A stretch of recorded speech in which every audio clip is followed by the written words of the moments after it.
안녕하세요. 레디 개장 시그널 김민지입니다.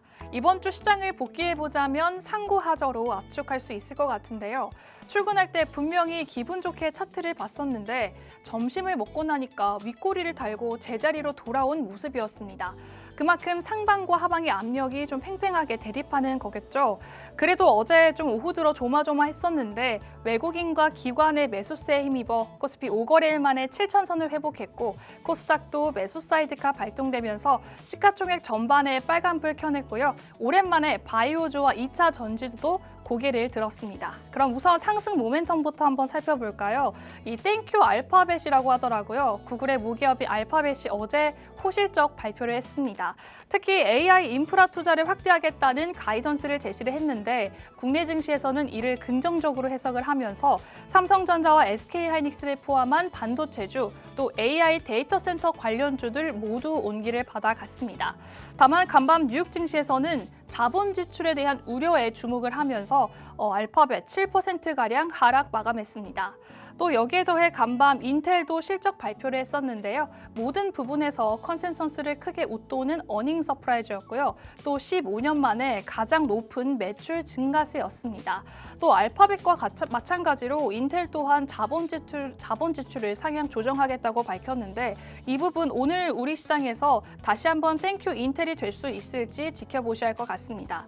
한편 매크로 상황은 분위기가 조금 다릅니다. 중동 전쟁이 격화가 되면서 WTI 간밤 6% 상승한 92달러, 브렌트유도 100달러 선까지 치솟았고요. 미 국채 10년물 금리도 심리적인 한계선이 4.5%를 돌파한 4.71%까지 올랐습니다. 약 1년 6개월 만에 최고 수준인데요.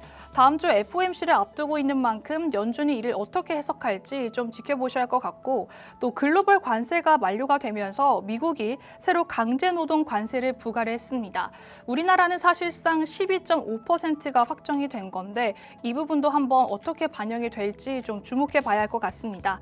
이렇게 시장 양방향에서 압력이 더해지고 있고요. 이제 우리 시간으로는 내일 있을 미국판 깐부회동 AI 서밋을 시작으로 다음 주 SK하이닉스와 삼성전자 또 메타와 마이크로소프트 등 굵직한 이벤트들 남아 있습니다.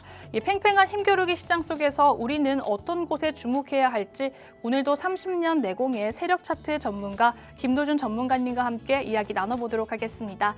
그럼 본격적인 시작에 앞서 간밤 미국 증시 상황과 오늘 개장 전 체크 포인트 만나보시죠.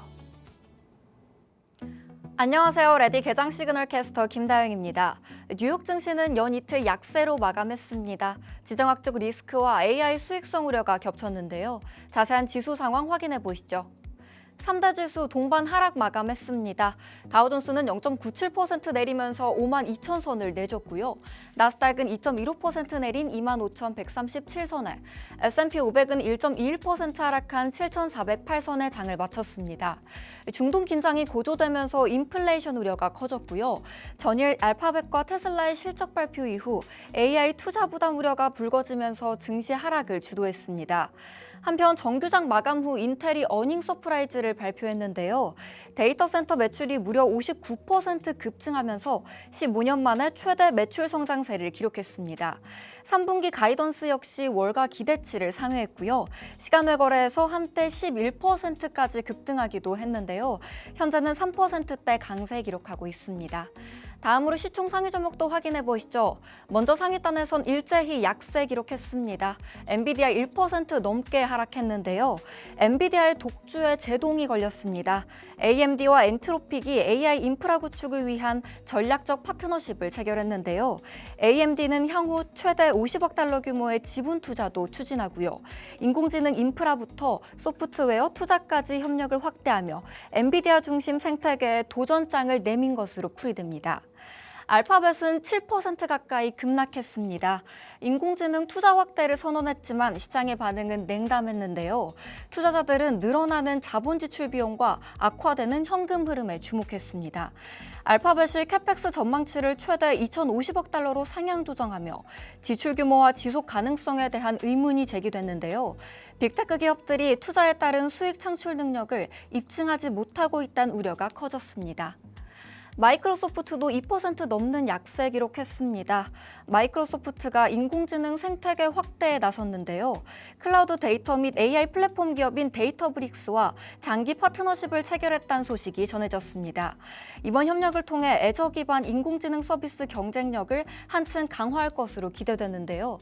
다만 이 소식에도 주가는 하락했습니다. 다음으로 시총 6위부터도 보면 혼조세로 마감했습니다.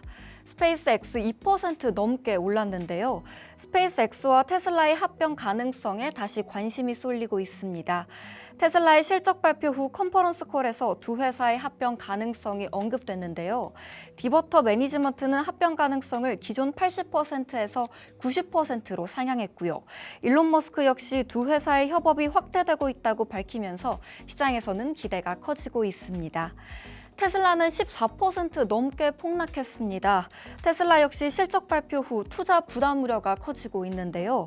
전문가들은 향후 수년간 대규모 자본 지출이 이어지며 현금 유출이 장기화할 것으로 전망했습니다. 월가에서는 수익성 부담을 반영해 목표 주가를 잇따라 낮추고 있습니다. 마이크론은 시총 10위를 탈환했습니다. 빅테크의 공격적인 투자 확대에 메모리주는 웃었는데요. 인공지능 서버의 필수 부품인 HBM과 고용량 D램의 수요 폭발 기대가 커졌고요. 직접적인 수혜가 예상되는 마이크론과 SK하이닉스 ADR이 3% 안팎으로 상승 마감했습니다. 다음으로 국제유가 흐름도 체크해 보시죠. 두 유종 모두 MOU 체결 이전 수준으로 돌아갔습니다. WTI는 5.44% 오른 91달러 선에, 브렌트유는 6.21% 상승한 99달러 선에 장을 마쳤습니다. WTI는 장중 한때 100달러 선을 넘어서기도 했는데요. 후티 반군이 사우디아라비아 유조선 두 척을 공격했다고 주장하면서 원유 공급 차질 우려가 커졌고요. 여기에 트럼프 대통령이 이란에 대한 군사적 압박 수위를 높이면서 긴장감이 더욱 고조됐는데요. 트럼프 대통령은 역대 최대 규모의 공격을 검토하고 있으며 결정을 내릴 시점이 가까워졌다고 밝혔습니다. 다음으로 금은 시세도 체크해 보시죠. 금은 선물은 하락했습니다. 금선물은 2.42% 내린 4,051달러 선에, 은선물은 4.12% 하락한 57달러 선에 장을 마쳤습니다. 중동 분쟁 장기화로 국제유가가 오르면서 인플레이션 우려가 커졌는데요. 미 국채 금리의 상승 각도가 꺾이지 않으며 금에는 하방 압력이 가해졌습니다. 네, 지금까지 미증시 마감 상황 전해드렸는데요. 다음 주에는 메타와 마이크로소프트, 아마존의 실적 발표가 예정돼 있습니다. 남은 실적은 좋은 소식을 가져다 줄 수 있을지 지켜봐 주시죠. 지금까지 미증시 전해드렸습니다. 안녕하세요. 캐스터 장화선입니다. 어제 우리 증시를 떠올리면 기분이 참 좋습니다. 정말 두루두루 더할 나위 없이 좋은 하루였죠. 다만 이 코스피 시장 탑승하고 계신 분들은 승차감이 그리 좋지는 않으실 것 같은데요. 그래도 앞으로 이 주요 하이퍼스케일러들의 수익화 단서만 나온다면은 이제는 좀 더 편안한 주행할 수 있지 않을까 싶습니다. 그럼 이런 상황 속에서 저와 함께 개장 전 체크포인트 3가지 함께 짚어보겠습니다. 네, 첫 번째 체크포인트입니다. 침묵을 택한 워시 연준 의장, 금리는 안개 속으로입니다. 연준이 힌트를 끊었습니다. 그러자 시장에 금리 눈치 게임이 시작됐는데요. 그동안 시장은 연준이 미리 던져주는 금리 힌트를 보면서 움직여 왔습니다. 그런데 케빈 워시 연준 의장이 앞으로는 이런 힌트를 주지 않겠다는 입장을 밝혔습니다. 포워드 가이던스 폐지 선언을 한 건데요.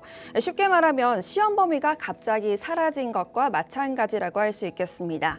실제로 바로 다음 주 FOMC를 앞두고도 금리 인상과 동결 전망이 크게 엇갈리고 있는 상황인데요.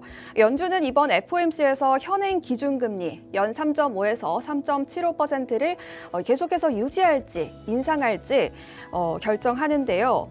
지난 2달간은 물가 안정 의지를 강조했지만 금리 방향에 대해서는 끝내 밝히지 않았습니다. 네, 이런 가운데 미국과 이란의 교전 재개로 국제유가가 다시 뛰었죠. 미국의 금융시장에서 예측한 미국 연준의 7월 금리 인상 확률이 일주일 새에 약 10%에서 무려 33%로 인상이 됐습니다. 네, 그럼 두 번째 체크포인트 살펴보겠습니다. 중동 긴장이 다시 고조됐습니다. 미국이 군사력을 더 늘린 건데요. 미국이 중동에 전투기와 공중급유기, 특수부대 등을 추가로 배치하면서 확전 가능성에 대비하고 있습니다. 당장 전면전의 가능성은 제한적이라는 분석이지만 군사적인 압박을 높이기 위한 조치라고 해석이 되는데요. 최근 미국은 12일째 공습을 이어가고 있습니다. 트럼프 대통령은 이란이 추가적인 도발에 나설 경우에 교량과 발전소 같은 기반 시설은 물론이고요. 핵시설로 의심되는 지역까지 타격할 수 있다고 강경하게 경고를 했습니다. 이로 인해 국제유가가 다시 오를 경우 미 증시는 인플레이션 우려가, 또 우리 증시는 투자 심리 위축과 외국인 수급 변동성이 커질 수 있겠습니다. 네, 마지막 체크 포인트입니다. 증권사의 어닝 시즌 개막입니다. 네, 국내 증권사들의 2분기 실적 발표가 시작됐습니다. KB증권과 NH투자증권이 나란히 역대 최대 실적을 발표했는데요. 어닝 시즌의 포문을 열었다고 할 수 있겠습니다. 올 2분기에 코스피가 가파르게 오르고 투자자들의 거래가 크게 늘면서 위탁 수수료와 운용 수익이 크게 늘어난 덕분인데요. 시장에서는 다른 대형 증권사들도 호실적을 이어갈 것으로 기대를 하고 있습니다. 실적 시즌이 본격화되면서 증권주에 대한 관심도 이어질 전망입니다. 네, 국내 시장을 좌우할 가장 큰 변수 중 하나가 이 다음 주에 있을 FOMC인데요. 다음 주에 있을 메타와 마이크로소프트, 아마존 등 다른 빅테크 기업들의 실적 발표와 더해서 다가오는 7월 FOMC 함께 눈여겨보셔야겠습니다. 지금까지 캐스터 장화선이었습니다.